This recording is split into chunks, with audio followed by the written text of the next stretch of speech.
Okay, again, our condensate, when it is dumped from our gas production unit, it'll, by a difference of pressure and isolation valves and how we're controlling direction of flow, we have the condensate line set up to flow towards the sales side of the facility.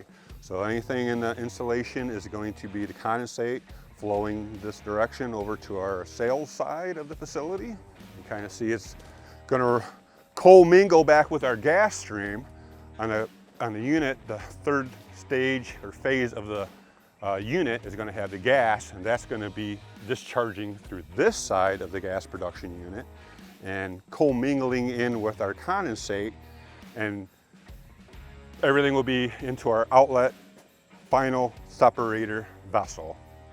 So in this vessel, we're going to have all of our gas flowing out the top of the vessel, and all of our condensate will be accumulating into that vessel with a dump controller set to where if it gets up to that level, it'll trip a float control device and exit through a little bit of a differential of pressure back into the gathering system.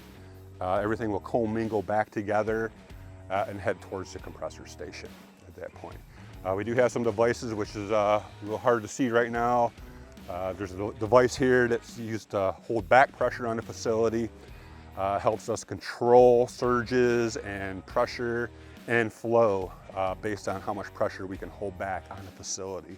So it does help control surging quite considerably, which holds back some sand, and we feel it helps the longevity of the well's production by eliminating those surging conditions. Again, we have our back pressure valve, which is holding a certain amount of desired pressure on the upstream side of our production equipment. Downstream, we're basically at the mercy of whatever pressure the compressor station has on the gathering system. We have a second device here to hold a little bit of back pressure on this vessel, anywhere from 15 to 30 pounds. Currently we're not flowing, so we're not holding anything, but 15 to 30 pounds to be able to get the fluid that's accumulated in the outlet separator back into the gathering system. Again, we have safety devices with pressure relief valves. If for some reason this device was to fail, we have a transducer above our dump controller that's going to give us a high level alarm to let us know there's something not working properly. We'll get an alarm, come out, have to address. Mainly the winter time is where we have problems. We have oil flowing through these lines, very known for freezing in the winter months. So we'll fight. We do have heat tape wrapped, electrical heat tape wrapped around these lines to keep some heat trapped in there to eliminate that issue. We also inject a little bit of methanol. What's in this tank, we just inject a couple injection points on the differential controller, and once we get more onto the sales line, we inject on a Y strainer, upstream of a Y strainer, to help flow and eliminate freeze-offs in the wintertime to keep production moving. To kind of go over that outlet separator a little more, very similar to our three-phase separator in our gas production units. We're using this to separate gas and the condensate. If we do get some water carried over, we'll skim that off the bottom, send it over to our water production tanks. Oil or condensate will be discharged or back into the gathering system, which is this 2-inch line. Some safety devices, what they call a slam shut valve, helps for overprotection or overpressure protection. If we get up to a certain, this is a 720 system. This is set to go off at about 720 pounds. It'll trip a flapper in that check valve and stop flow. We'll get an alarm and come out and address it. Just like on our gas production units, have a Coriolis meter on the sales side. This is Energy Transfer's line midstream. This is how they'll monitor all the condensate coming off of this well pad before it goes into the gathering system. This is the main cash register as far as Energy Transfer is concerned.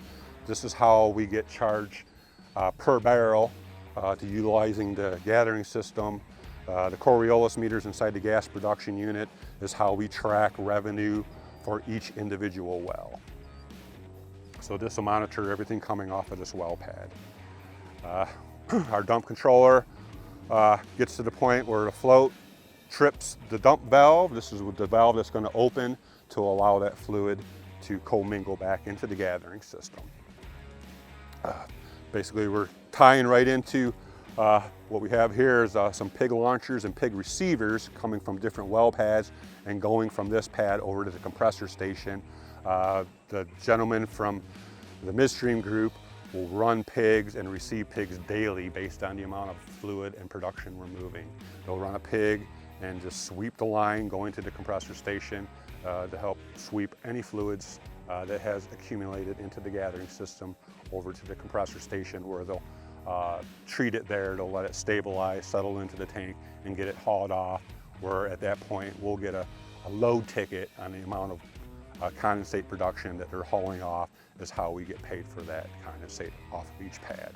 And that'll be allocated back to the well pad based on the Coriolis meter measurement.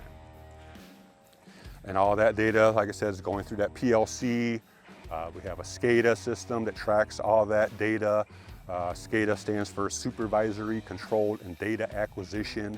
That's the device most producers use to acquire data, build a repository, reports, and for revenue purposes.